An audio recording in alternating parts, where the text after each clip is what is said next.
दोस्तों ये पिटीशन और पिटीशन का जवाब, ये इंटरेस्टिंग तरीका है अदालत का। और जो पिटीशन का जवाब है उसे ही कहते हैं WS यानी रिटन स्टेटमेंट। जवाब कैसे बनाएं, इसे कोर्ट में कब फाइल करें, कैसे फाइल करें, दोस्तों जवाब कैसे तैयार करें, आखिर उनमें क्या लिखना होता है। पूरे पिटीशन की कॉपी आपको मिली होती है या कंप्लेंट की कॉपी मिली होती है, उसमें अलग अलग पैरे होते हैं। एक पैरे में कुछ लिखा है, दूसरे में कुछ लिखा है, तीसरे में कोई और इल्जाम है। आपको सारे पैरों का जवाब देना है। पहली बात जिसे बोलते हैं पैरा वाइज रिप्लाई, एक एक पैरे का जवाब। और ये जवाब ऐसा ना दें कि ये गलत है, एक पैरे में कह दिया, दूसरे में कह दिया इन्होंने जो लिखा है ये गलत है, इन्होंने जो तीसरे पैरे में कह दिया ये झूठ है, ये गलत है, ये झूठ है, ये गलत है। सिर्फ गलत और झूठ कह देने से नहीं होगा। अब सच क्या है वहीं आप लिखोगे उसी पैरे में जिसमें आप कह रहे हो कि ये झूठ है। सच ये है कि ऐसी घटना, कोई आप फैक्ट्स लाना चाहते हो कि इन्होंने आपके साथ मारपिटाई की या इन्होंने आपसे कुछ पैसे मांगे, आपने इनको ये पैसे दिए, वो चीजें भी वहीं लिखनी है। इट इज सबमिटेड दैट, या ये सच ये है कि ऐसा इन्होंने किया है।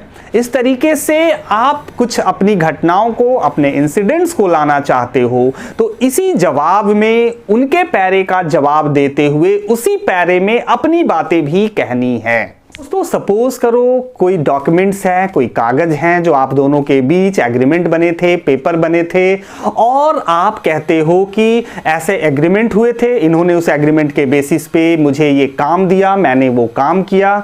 अब बात आएगी कि भाई अगर वो पेपर आपके पास है, एग्रीमेंट की कॉपी है, तब तो आप उसको अपने जवाब के साथ फाइल कर दोगे। लेकिन अगर वो कॉपी आपके पोजीशन में नहीं है, या वो कॉपी दूसरी पार्टी के पास है, या तीसरे किसी व्यक्ति के पास है, तो आप अपने जवाब में लिखोगे कि वो कागज किसके पोजीशन में है, वो कागज किसने रखा हुआ है। इन चीजों को आपको मेंशन करना है। दोस्तों किसी कंप्लेंट पे, किसी पिटीशन पे कोई लीगल ऑब्जेक्शन है, आपको लगता है कि इसका जुरिस्डिक्शन नहीं है, इस कोर्ट में ये नहीं हो सकता, इस कोर्ट में ये सुनवाई नहीं हो सकती, या पिक्यूनियरी जुरिस्डिक्शन है, इतने अमाउंट का केस इस कोर्ट में नहीं सुना जा सकता, या फिर डिवोर्स का केस का बेस इस कोर्ट यहां नहीं बनता, ये कहीं और फाइल होना चाहिए। ऐसे किसी भी ऑब्जेक्शन को आप अपने WS में, रिटन स्टेटमेंट में उठाओगे। दोस्तों प्रिलिमिनरी ऑब्जेक्शन के हेडिंग के तहत आप ये ऑब्जेक्ट करोगे।